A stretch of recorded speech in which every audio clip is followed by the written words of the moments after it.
Lamentation, elation, fear, anger, greed, confusion, and hankering, as well as birth and death, are all experiences of the false ego and not of the pure soul.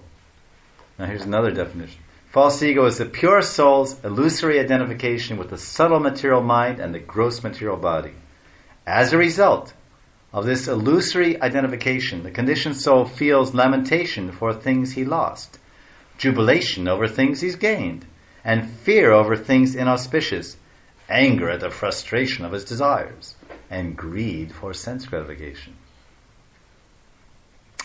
And so, bewildered by such false attractions and aversions, the conditioned soul must accept further material bodies, which means he must undergo repeated births and deaths, samsara chakra.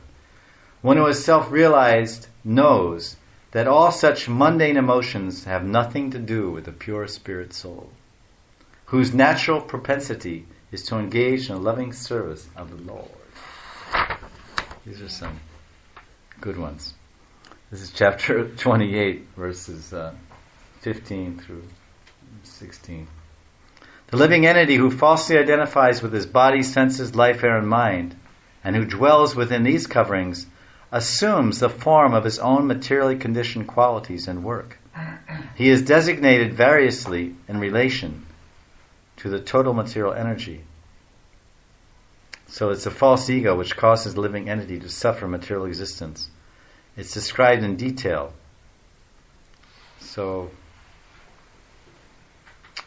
it's a problem. False ego. So now it says here,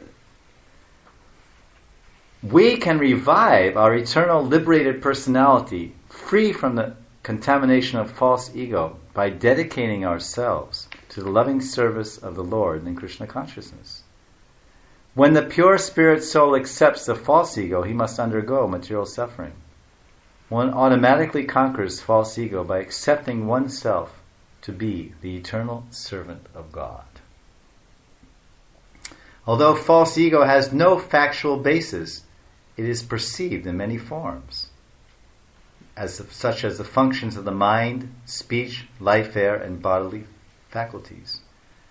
But with the sword of transcendental knowledge sharpened by worship of the Guru, a sober sage will cut off his false identification and live in this world free from all material attachment.